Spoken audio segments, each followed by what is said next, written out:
Right then, and welcome back to Eye On Sports. Now, the world's most famous and competitive high school track and field meet, the Issa Grace Kennedy Boys and Girls Championships, runs off next Tuesday at the National Stadium, and a number of subplots will be played out over the 5 days of competition as Calabar High and Edwin Allen battle to retain their respective titles. As usual, TVJ, TVJSN, OneSpotMedia.com, and Hits 92 FM will have live coverage of the meet.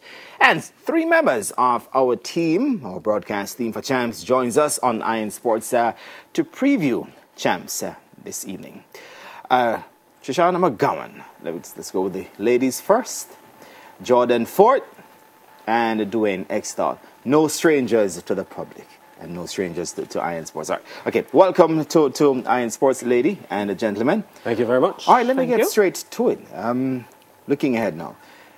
Calabar and Edwin Allen, is it a foregone conclusion that they will retain their titles? Let me begin with Shoshana. With the lady? Yeah. I think so. Last year, for the boys' side, we thought it would have been closer between Kingston College and Calabar.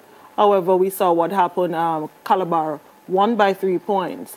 This year, I think, just based on the team, the depth of their team, they're far ahead of their other competitors. Edwin Allen, Heidel last year, I think that, they gave it a good run, accumulating 265 points thereabout. But I think that it's also a clear-cut win for Edwin Allen. No competition. Jordan, last year, KC were tagged as pre-championship favorites. We saw them in a number of meets. This year, maybe not so much. It's almost as if they weren't showing their hand or did not want to show their hand too early. Do you think that's the case, and maybe KC will pull a surprise? No, absolutely not. I think they were showing their hand. I just think that their hand is not good enough to match Calabar's very, very strong hand. I think KC, they have still a few issues that they're working on, and I still think last year, obviously over the past maybe 6 or so years, Calabar has won 6 straight, was their best opportunity of those to win the championships, and they had it all in their hands. This year, I think it's completely out of their hands. I think Calabar is too deep, too strong, and it would have to take something calamitous to happen for KC to win champs. Dwayne, Jordan mentioned calamitous, and champs is where calamity happens. The injuries, the misfortunes. Is this the only way that Edwin Allen and Calabar can be beaten? Well, I think Edwin Allen, there's a better shot for them to lose than Calabar. I think Heidel are packing out a punch this season. Coach Corey Bennett has spoken about his team's optimism going to the championship. But even though they finished 4th at Central Champs? Even though they finished 4th at Central Champs, that's not the entire team, because they don't always send their entire team to that competition. But I think they have the numbers, they have the personnel to get it done. On the boys' side, I think Kingston College should more worry about Jamaica College, who are hot on their heels for the 2nd place spot. Calabar have too much depth, too much power, too much confidence, and I think that's one of the differences between this Calabar team and the Kingston College team in the past 6 years. They have leaders across the team, not just one person that they look to for inspiration.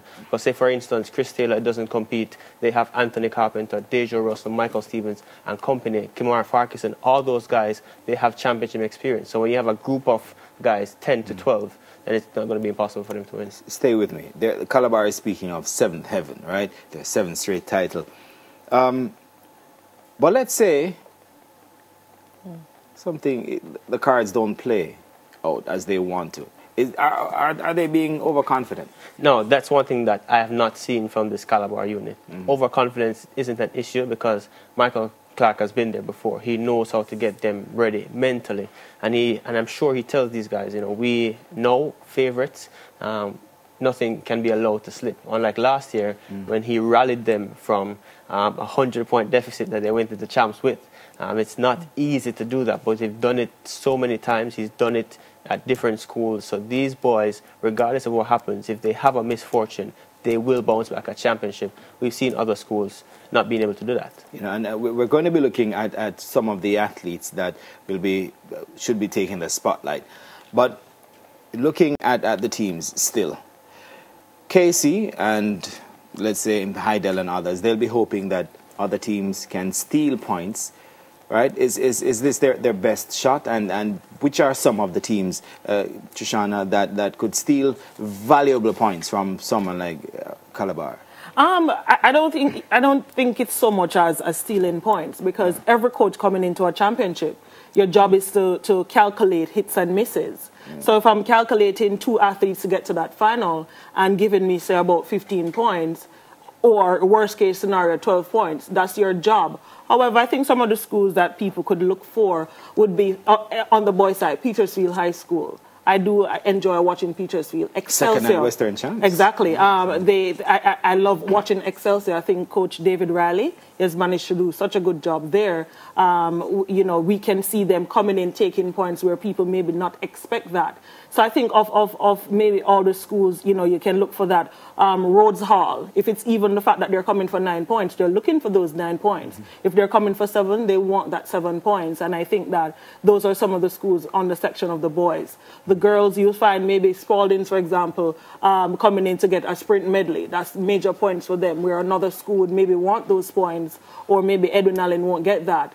That, I think, can be some of the spoilers. Also for Excelsior girls, St. Elizabeth Technical on both sides can create problems for both the boys and the girls section of the championship. Jordan, your take on who the spoilers could be? Yeah, I agree with those names Shawna called, obviously. And St. Jago, I think, with how they performed last year, especially on the girls' side, I just think that they were a little bit, well, they had quality in the events that they had athletes in, but they didn't have the depth to compete with the likes of Heidel and Edwin Allen. I think if they would have built that depth a little bit more, that would help a lot. Of course, Edwin Allen still retained their Central Champs title, and so I think that's a concern for them. But they are one of the teams, St. Jago, both on the girls' side and on the boys' side. You mentioned Excelsior. On the girls' side, they've been doing great things, over 100 points at Girls' Champs last year, and I think they, as well, can set the cat amongst the pigeons, Yes, so to so speak. don't underestimate those schools. Dwayne, the last time we saw a small school, so to speak, in terms of numbers at champs, win champs, whether boys or girls, it would have been Woolmer's in 2010. Are those days once again gone? Because we haven't really seen a school with a small team win champs. I mean, people have asked that question, are those days done? And I think I had a conversation with Coach Riley this week, and that Woolmer's team would have been, in our opinion, the best in this modern era of championship to win champs the way we did.